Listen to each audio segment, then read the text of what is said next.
I'm Jerusha Graham, the museum coordinator at the Robert C. Williams Museum of Papermaking. And I want to welcome you all to Tactile Thursday, hosted by the Georgia Tech Library.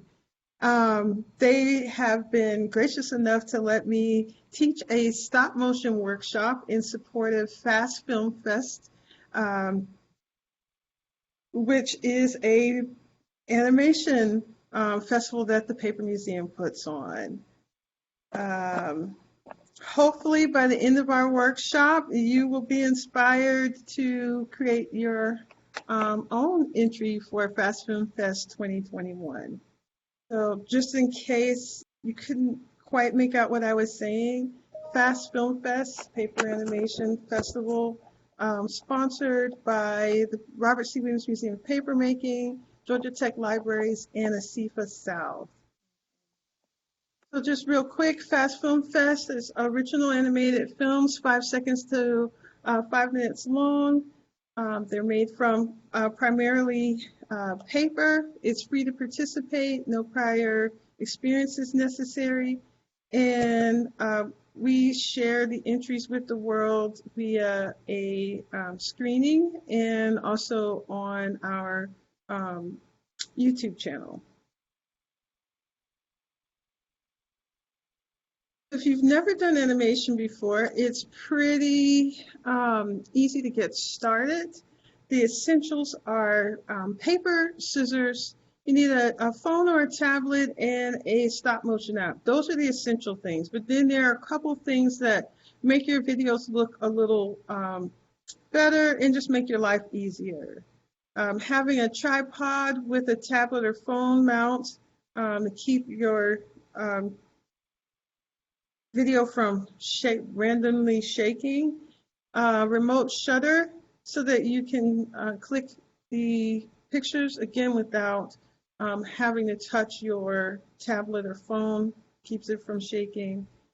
Clamp lamps so that you can control the lighting, because it may not be evident when you're shooting, but if you're using natural light and as the sun passes through the sky, you may not notice it when you're working, but it'll be very visible in your recordings.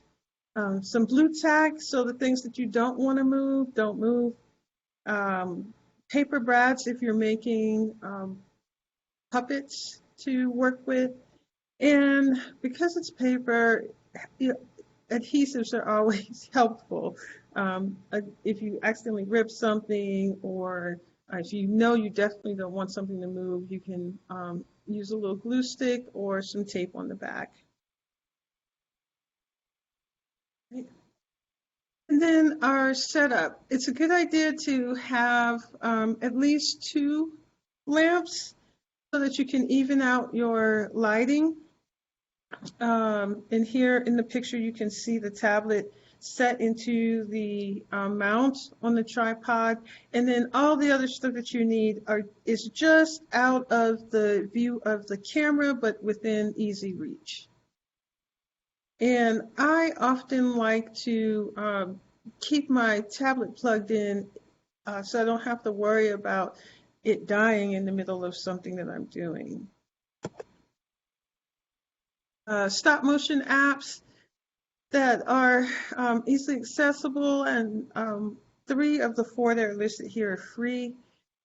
Stop Motion Studio, iStopMotion or iMotion, and PicPack are all free apps. And then LifeLapse does have a fee, but it works very much like the others. Some people prefer it just because it's got a very nice interface.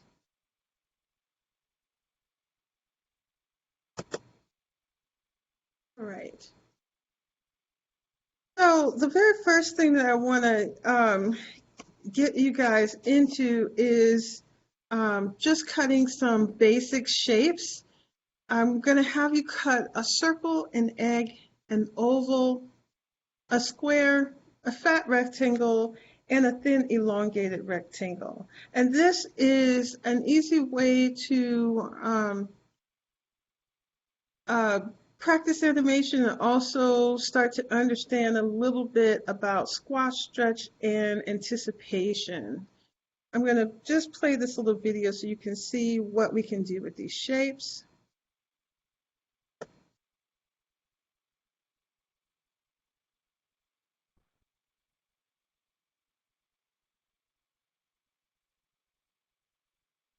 All right. So 6 simple shapes, but it has a lot of life and character. So the squash and stretch, anyone who has ever looked at classic animation, you see characters with kind of exaggerated motions, so you can kind of anticipate where their arms or limbs are going. That's anticipation, and often it makes use of squash and stretch too. So if you're digging into your pocket and you're reaching your hand into the pocket, oftentimes they'll have the arm pull back in a large arc before diving into the pocket. And then the pocket may stretch a little bit and then spring back to a regular size. Oops. I did not intend to advance that. So I'm going to stop sharing my screen here.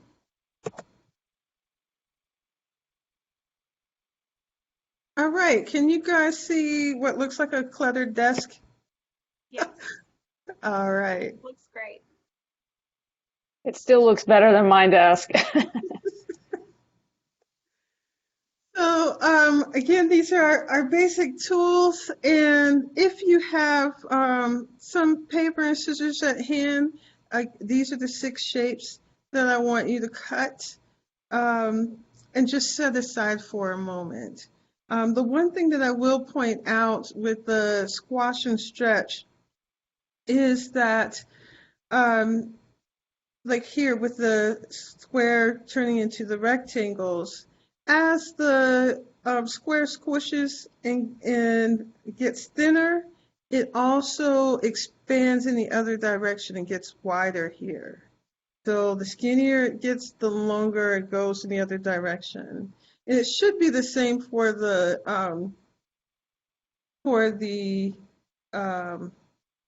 circle. You can see here with the oval how it's almost half the width and not quite, I didn't quite make it twice as long, but you get the idea. I fudged a little bit with the egg shape here.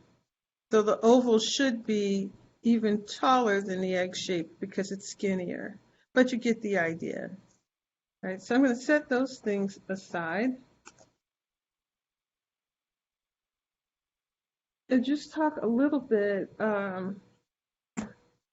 about all of this stuff. I said you got these basic supplies, but you can do a lot with them. So here up in the corner, you guys can see I've opened out some envelopes. Oftentimes, security envelopes have these wonderful patterns that you can use, and the word animation at the beginning of my slideshow was cut from the interior of security envelope.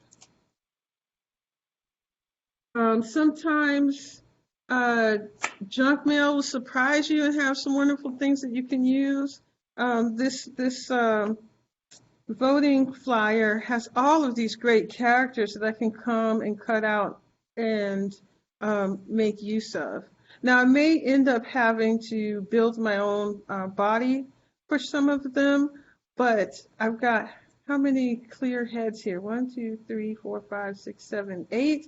And if I really want to push it, the 9th one here and just add a little piece of black on the side here to finish her head out. And even on the other side, I've got these 3 figures here that I could use. And luckily, they're printed opposite, so I can make use of both of those.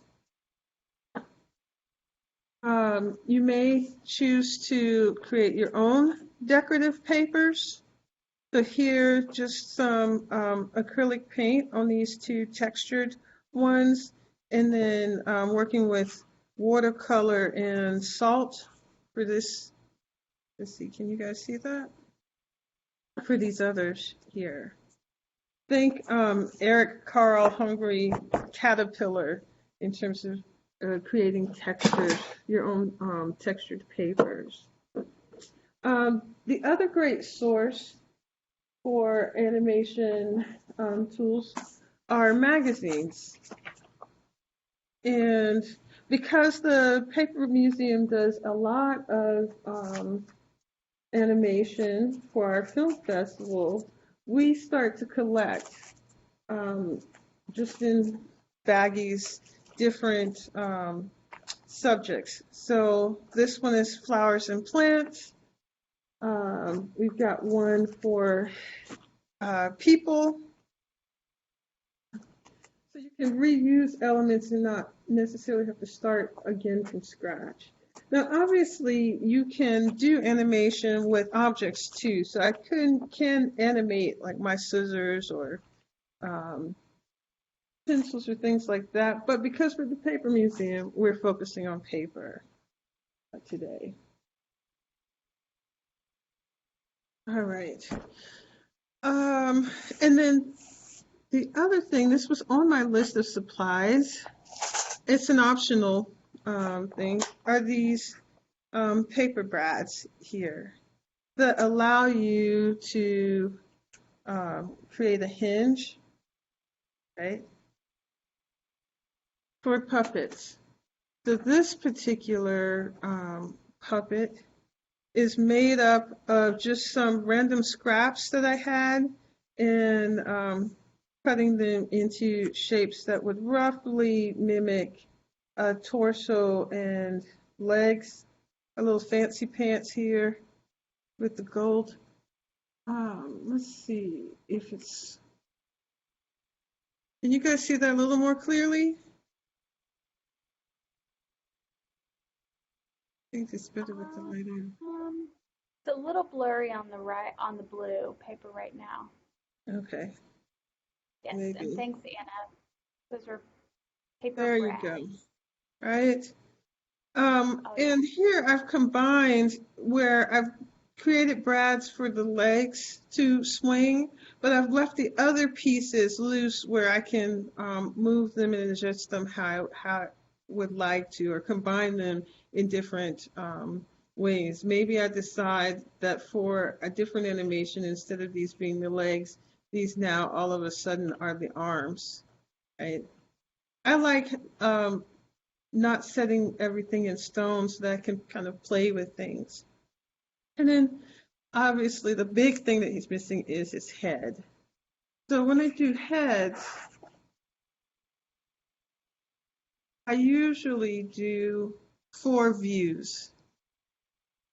Front, back, and either side to allow you to be able to, have your character do full rotation if you like. And it's fun. Like I could have done this with the magazine figures, but I like doodling. So I made this little guy and the woman that's here. Again, just all out of scrap paper. And so this was the actual shape of the scrap, and I thought, oh, that looks like a leg. So that's how that came about. And then I cut this one to kind of mimic the in and out that was happening on the other piece. When you're working with loose pieces that are not connected with a paper brad, but you need them to be able to shift around, I use the blue tack. And the blue tack is great for a couple of things. The first being that tacking down our background so that as I'm moving pieces, I'm not moving the background. The background is stationary. So here, where I didn't want the brad to show, I've got this tack down with a little blue tack. So you can see there. And I glued the sleeve. I think I did. I have to remember. This actually looks like tape. Sometimes I forget what I've done. So I taped the sleeve to the arm because I wasn't going to take that off of there. But I've got the blue tack, and I can change out. Right now she's got a straight arm. I can cut a crook, a more bent arm if I like to attach here. I did, though, choose to use the brads for the hip, and it works because the polka dots on the shirt helps to hide the brad there.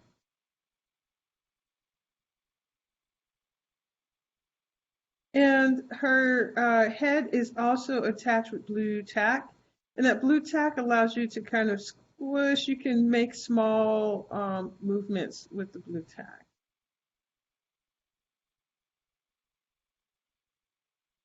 And I have this character just like we did with the other heads that that were drawn there. I have her going in both directions, a front view.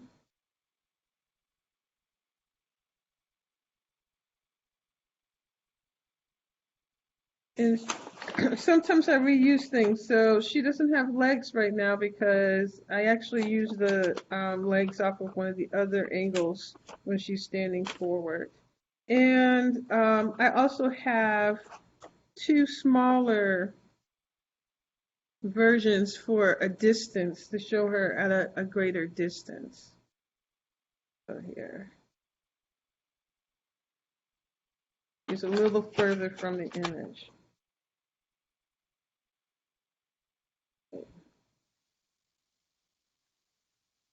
Let's take a look at our setup.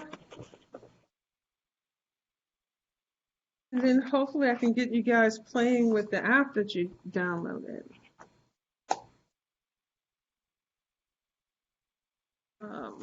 So this is has already been tacked down.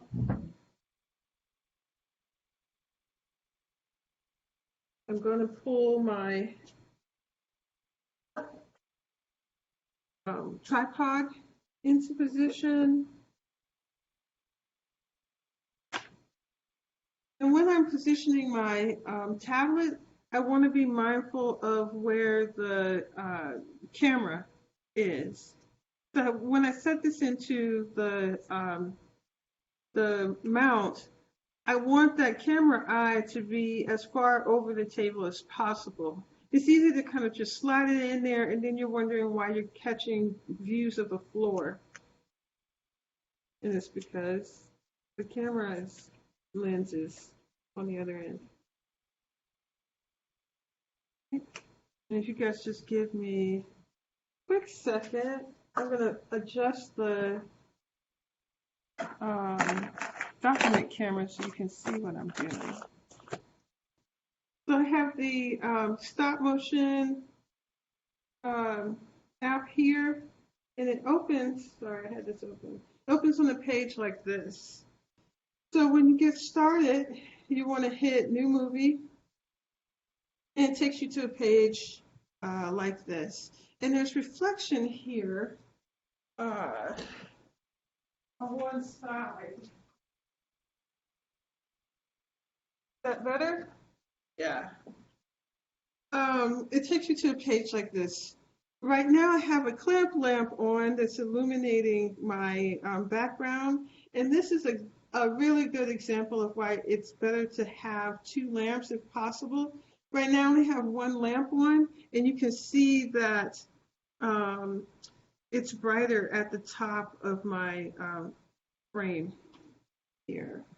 Whereas if I had two, I could adjust them a little bit to create some more even lighting and not have shadows in the corners here. Also, because of where the camera eye is, you can't tell it from this shot, but this tablet is off center. It's not directly lined up with the paper. The camera lens falls, the edge of the tablet falls at the center of my background. Okay, so we have this. I've put a background down. If I want to get fancy, I can cut,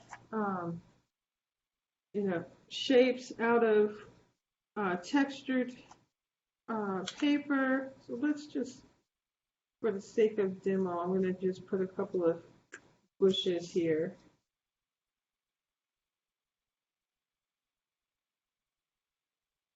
And if I was going to have something walking behind the bushes, then I would put blue tack under these. You don't need a lot of tack. A very small amount will do. And it just looks like gum. And I'm just going to put a little piece off to the side and a little piece on this side. And what that does is it allows me, if I want to, I can slip something up underneath here. Have it pop out.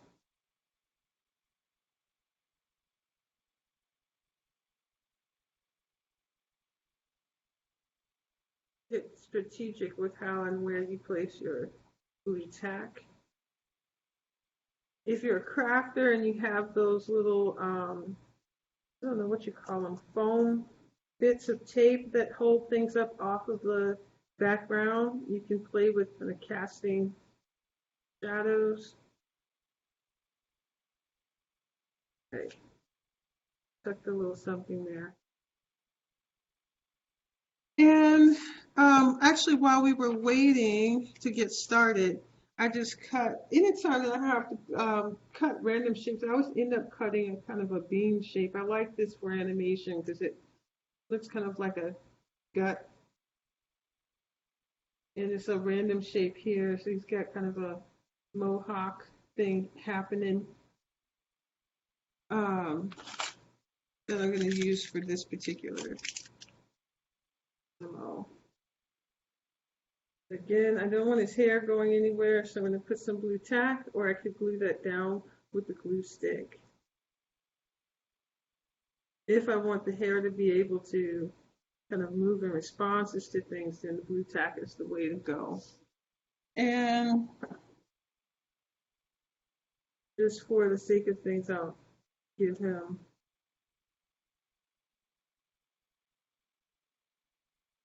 drawn features. You can cut features that move around too. So I could use the hole puncher to be able to move the eyes or the mouth. This guy's a pretty even attitude, so I'm just going to let him.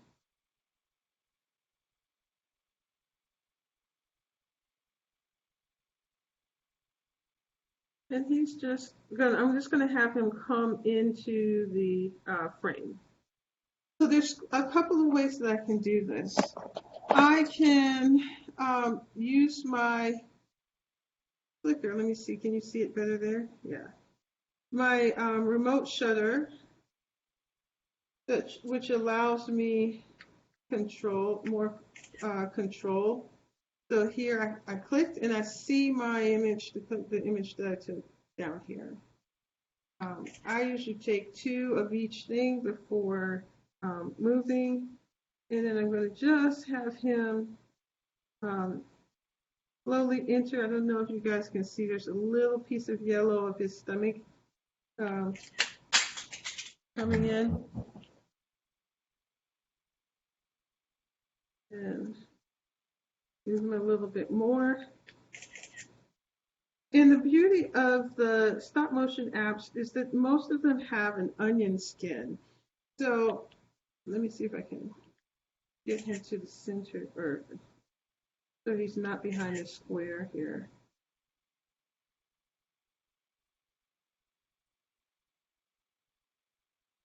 That you guys can see, actually see the onion skin. And I'm moving him quite a large motions. Usually do a slightly smaller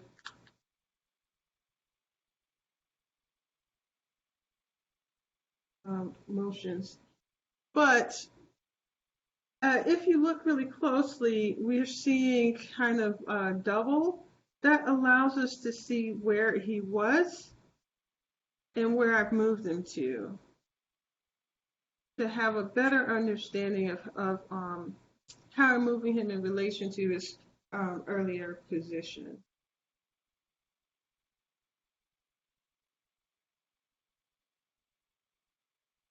Hey Hey, Jerusha, we have a Um, question. How would mhm. you use a hole punch? Would I use the hole punch? If I Yeah. wanted to do eyes, hold on, I can grab a hole puncher.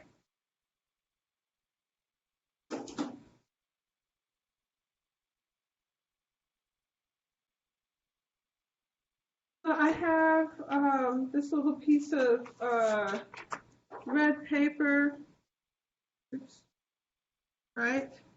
And I'm just going to punch 2 holes here.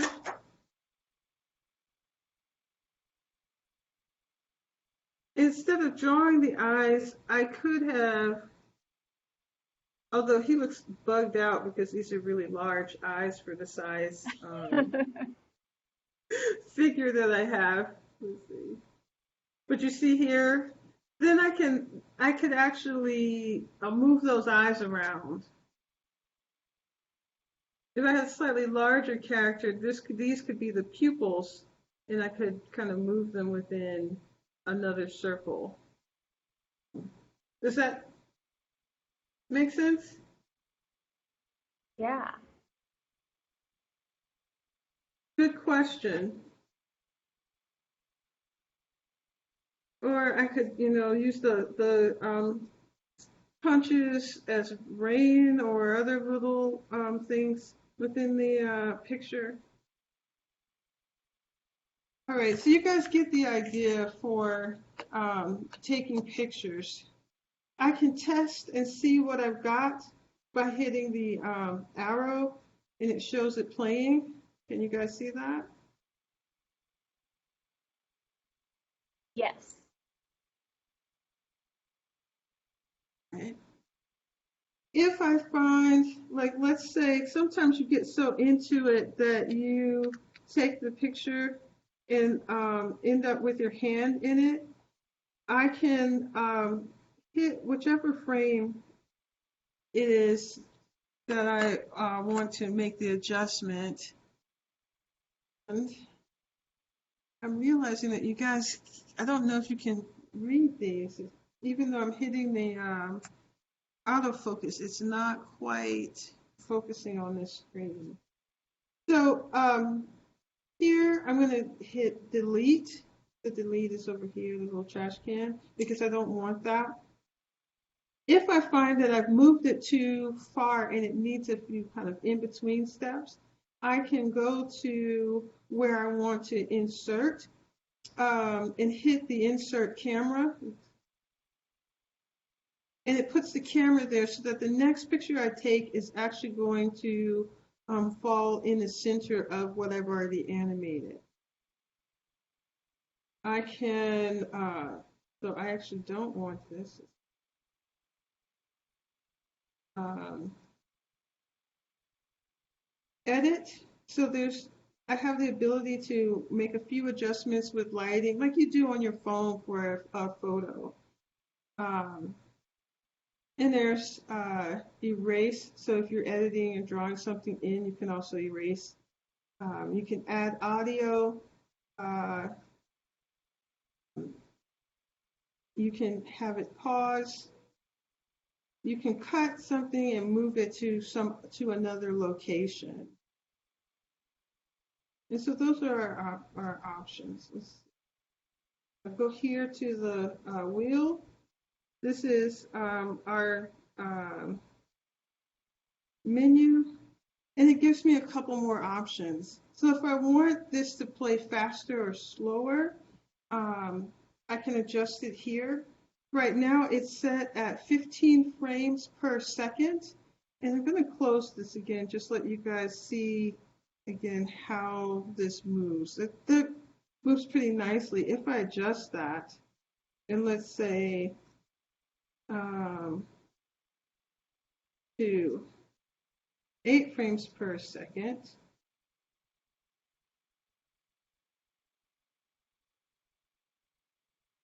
you can see it makes it a little bit slower. And then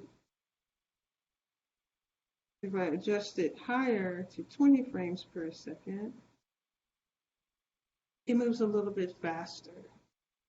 So depending on what you have this set on, if I've got it set on 20 or even 28 frames per second, I'm going to have to take many more pictures um, to make the same length movie as if I'm shooting on 15 or 10. I usually stay between 12 and 15. Some other features on here, you've got options for fading in or fading out of a scene. You've got aspect ratio, so depending on where you're planning on posting your video, you've got a more square format here. This is widescreen here on the end. This is a TV ratio. And you can see on the actual screen how it adjusts what you'll be capturing. So here you can see long and skinny. This is cinema mode. We originally had it on the default mode where we capture everything that's visible. Now on this, we're working with the free option, but if you pay for the app, then these backgrounds will unlock.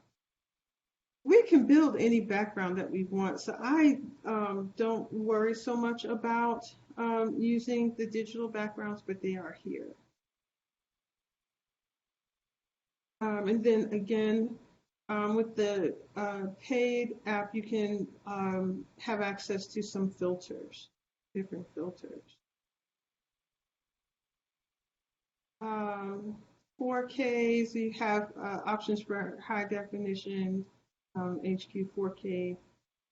So this is just the quality of the film. SD is the standard. And then you can tell it how you want it to play back. So the arrow here, you're just playing straight through and stopping. The circular arrows is looping, obviously. And then the box with the arrow in it, so it plays back, and then it will show your the camera as well. So it includes that live camera shot in your playback. So this is helpful if you've moved it and you really want to see how that last movement will work with what you already have. If you don't want to take the picture, I just take the picture and erase it if I don't like it. And then the 3S is 3 seconds, so it adds a pause at the end of your playback. Take these off. Just play to the last frame.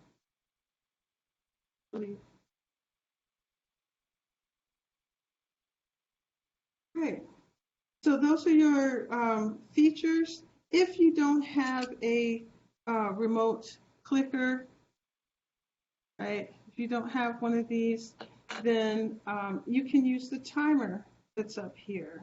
So if I hit this, it gives me an option for how long I want to allow the time to run before it takes another picture. So I'm going to set it on 3 seconds. You guys get an idea. And I hit done. I know that the timer is on because I will see little tick marks around my red dot, and that red dot, it lets me know that it's recording. And if I don't have that clicker, then I'm actually physically going to press the red dot. The ticks count down. I hear the click. I move it and make sure my hands are out of the way before the next. And he actually scrolling.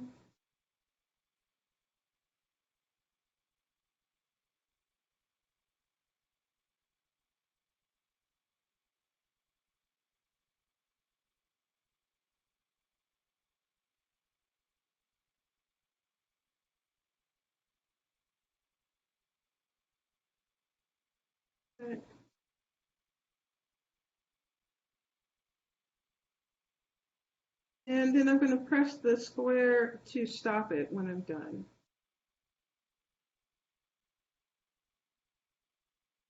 All right, so let's see what we have.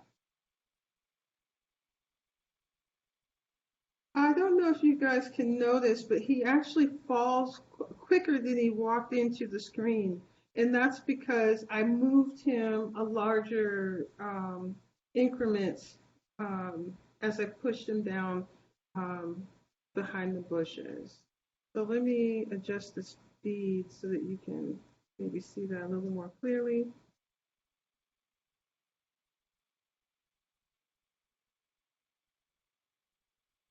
I don't know, were you guys able to see what I'm talking about? Little feedback? Yes. Yeah, that was great. All right, so that's stop motion studio. That's animating. It's not a lot of steps, and if you've got the app, a phone or a tablet, you can set up to animate. If you don't have a tripod, but you have some books or something else that you can prop this on,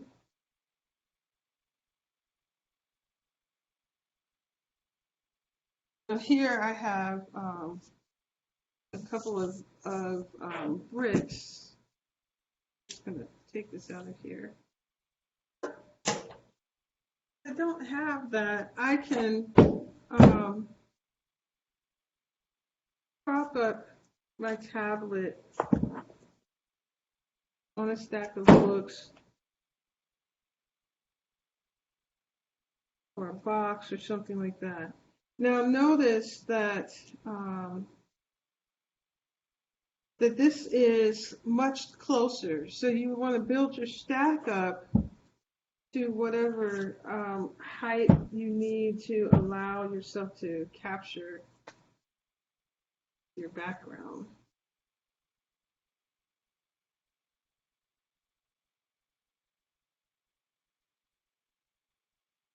Okay? And so I could take pictures this way, just propped on here. The one thing that I would encourage is to make your background larger than you're actually capturing in your image area. At least by an inch or 2 inches. That way, if for whatever reason something does get shifted, it's not showing the table underneath.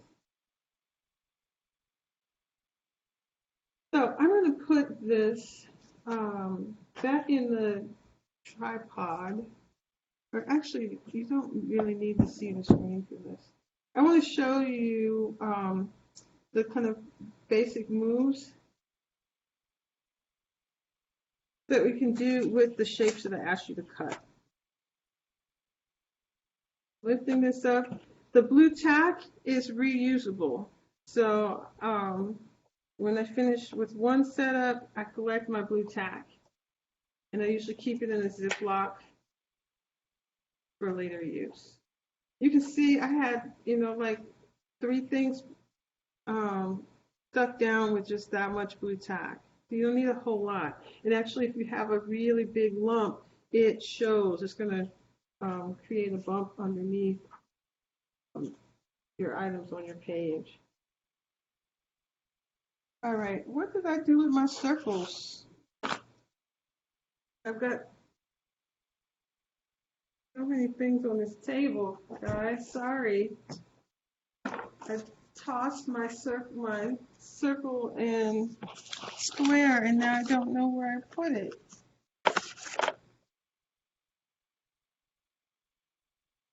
Only so many places it can be. Here. Of course, it's on the bottom of everything else.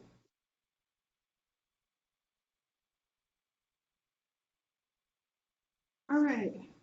So if you're doing the animation that you saw in the video, when we photographed, we started with just a clean shot of the background, and then just barely allowed the object to enter the frame. This we want to make it look like it was rolling. And so we want to think about the axis that it would naturally turn on. You don't want to be rotating this and it's actually changing height unless it's supposed to be rolling over some hills, right? So as I rotate this, I'm going to try and keep the center level, even though the dots on the exterior are changing position as it goes across the page. But you're doing it in small increments. So the first shot will be just barely in frame, and then a little bit, another shot, a little bit, another shot. Very small increments until you get it all the way into the picture. I think you guys get that idea. So once I got it to the center of the page, and I cannot take credit for this. I actually talked my younger brother into making that animation for me. So, guys, I will give him credit. We wanted this to appear to spring. So there's two things that we could do. We can do anticipation, where we flatten it first before it springs. So this would be the anticipation. One shot where it squishes down, the transition where it springs back up, and then the extension. And you can decide, I think we did it this way for the egg since it's traveling up. You can decide whether your egg is going in this direction with the base at the bottom, or whether it's sprung and the mass has traveled up and this is kind of trailing behind. It'll actually work in both orientations. And so we took a shot like this, and then we let this travel for a few minutes before allowing it to spring back to the circle and continue traveling. When I'm trading things out, I want to make sure that there's some continuity. So as I switch from my oval from my egg to my circle, I'm actually lining it up with the top edge, the two top edges here, so that there's some consistency. And then in our video, instead of this just kind of traveling on forever or making an arc, we actually had it hit the top, flatten out,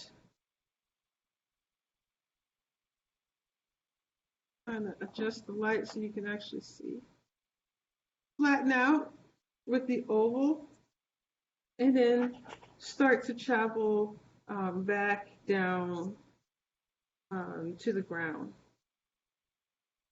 Couple shots with the egg, and then again switching to the ball until it lands and flattens and springs back.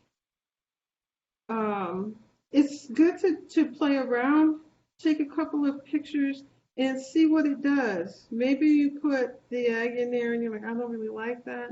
I could do this with the oval turned sideways instead of doing the egg, but I liked having kind of a transition between the circle and the oval. It's flattened.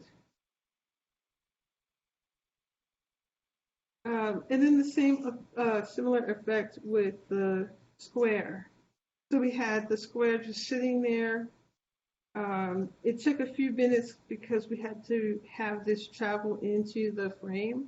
But then once they made contact, we actually squished both the square and the rectangle,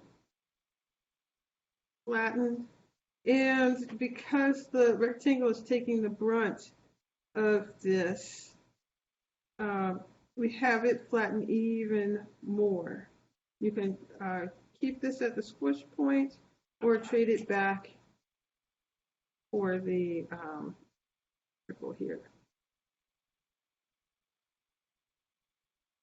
So that's a basic animation that also incorporates the concepts of the squish and stretch, which really helps with creating greater sense of life and character with your animations. We just use basic shapes, but you can make anything into a character. So you could add hair features or things to your shapes if you'd like. That's the main concept. Now, once you've gotten comfortable and kind of gotten your rhythm for moving things incrementally, then you can start to play with a couple of tricks.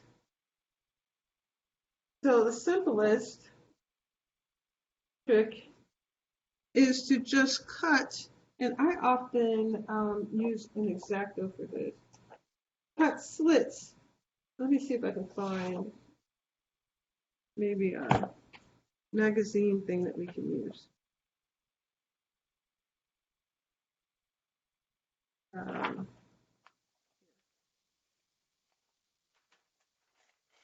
So I have this tub of ice cream. If I want things to emerge out of my tub of ice cream, I may cut a slit within the image so that I can slide things up through the center of this ice cream. Making me hungry. Yeah. To really sell it, you can use torn edges, or you can kind of cut more wider borders around things. I like to cut things kind of up close so that you really lose yourself in the objects that you're using versus having excess white or borders or things around it.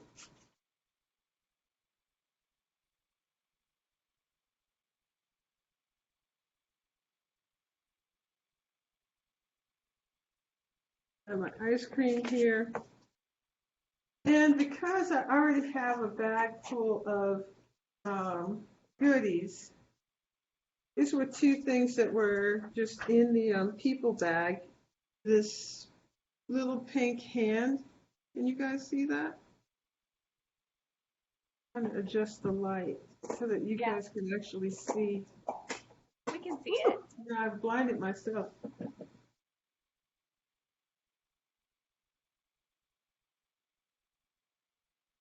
There we go. I think that's a little better.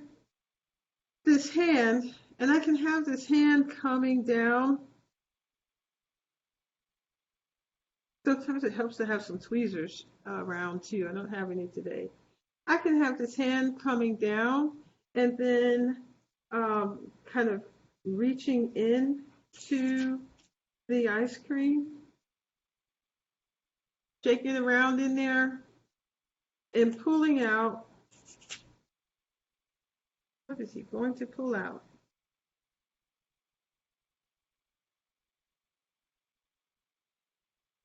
The last thing that you want coming out of your ice cream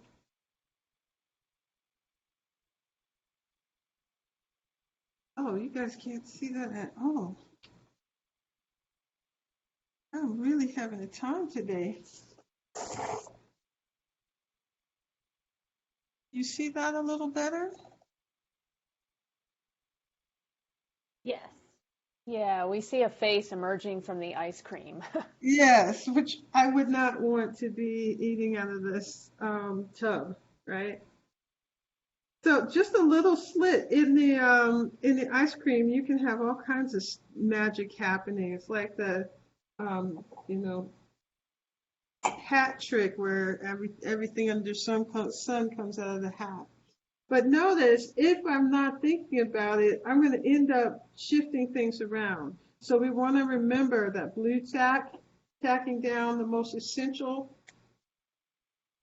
things that are serving more as support than things that are going to be moving consistently. And the beautiful thing about the blue tack is it's reversible. So if you decide that this is really kind of a dead animation, if the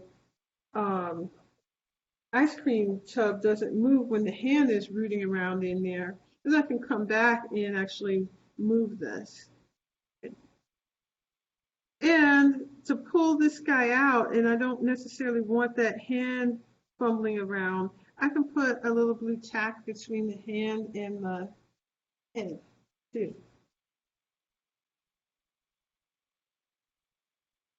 And because it's not permanent, it means that I can use both of these things again at a later date. Now, it may take a little fussing with between movements when you're clearing or sliding into the slit, the opening. But it creates a great effect. This is also a good way to make plants and things look like they're growing too, just cutting a slit.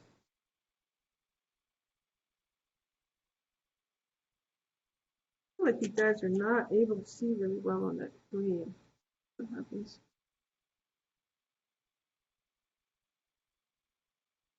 I like adjusting my backgrounds, but you can work directly on the table, right? So I could shoot on this cutting mat if I wanted to.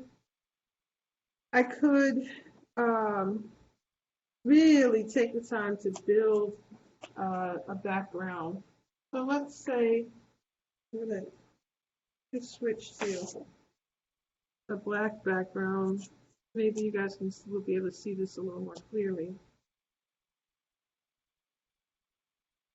I'm just going to tack it down in the corners. I usually tack in all four corners, but you guys get the idea, so I'm just doing 2 corners right now. And the things marked place. So when I'm searching through magazines for things, like these kids, I don't know if you guys can see them, walking in this garden, right? I may not want the kids there, so I might put a plant or something else to hide them, or they can just be kind of background to my scene that I'm creating. So think collage. You don't necessarily have to have a full photo background. I've got mountains here that I might choose to use. And instead of using these kids straight, I could kind of cut an edge that works better with the up and down of the trees that I'm seeing in this other picture. To kind of piece things together.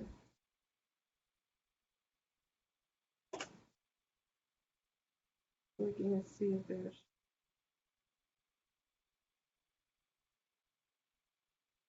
You could do a combination of things that, pictures that you found and things that you've drawn or cut out of shapes.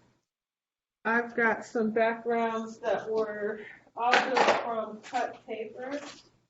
So here, a brick background. So it was this kind of light pink paper, and then I cut the darker squares and pasted them down to create a brick. Can use funny shaped scissors to get some fun edges. I'm going to combine these things. So now I have a brick wall that's butted up against a grass patch.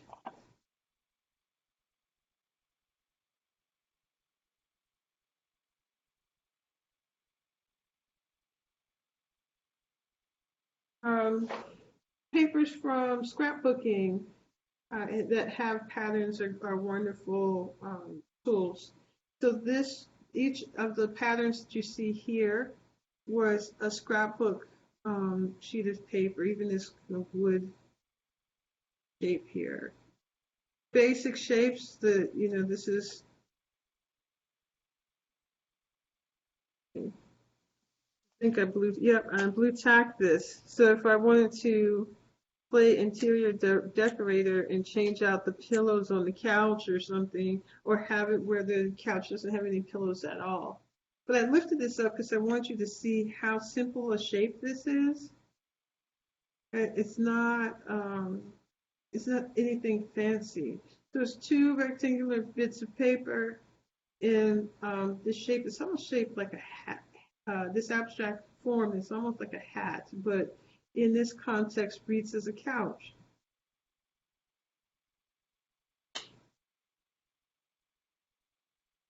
You can have a lot of fun making backgrounds and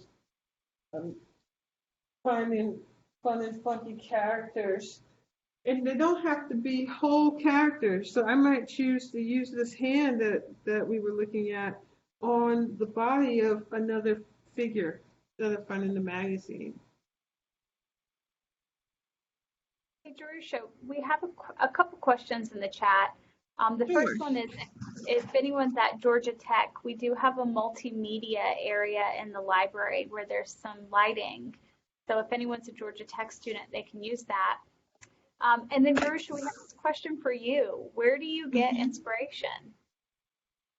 Honestly, flipping through the magazines and things, I try to find weird ways to use things that I've found. So like on this cover, the ice cream, that could be a head, or that could be somebody's body like melting into a blob because it's so hot outside.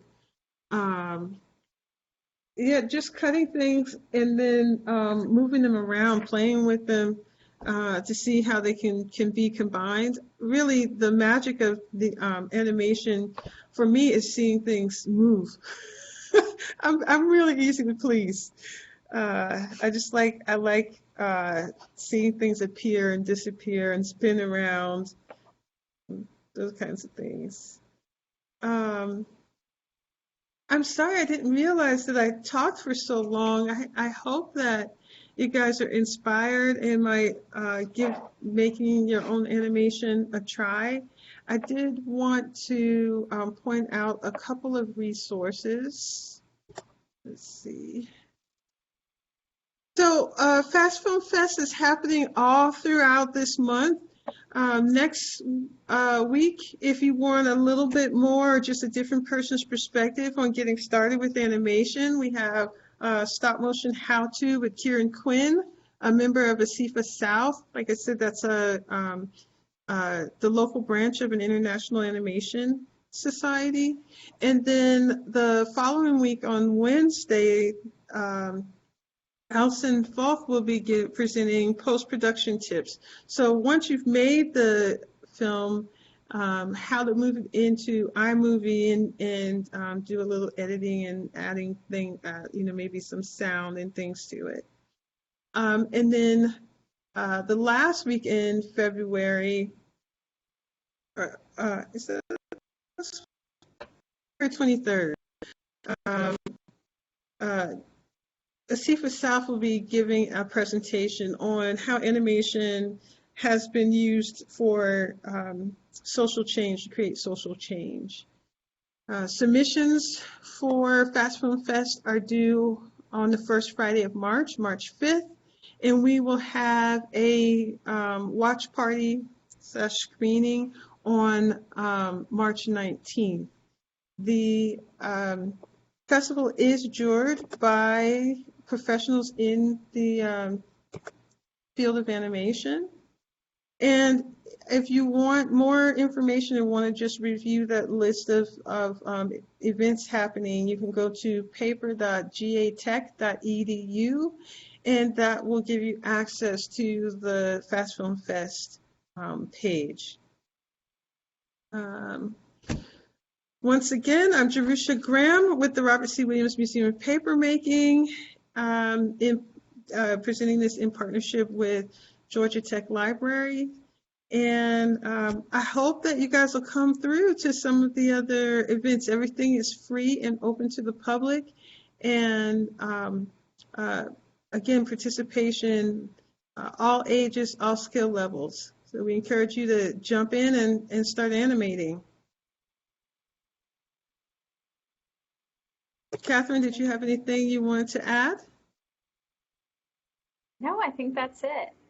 Thank you so much, Jerusha. This was great. And I've attended your workshops before and I learned something new every time and feel so inspired. So I hope people will enter the Fast Film Fest and let us see your creations. And I mentioned in the chat, I will send this recording out to everyone that registered on the Eventbrite, just probably tomorrow morning.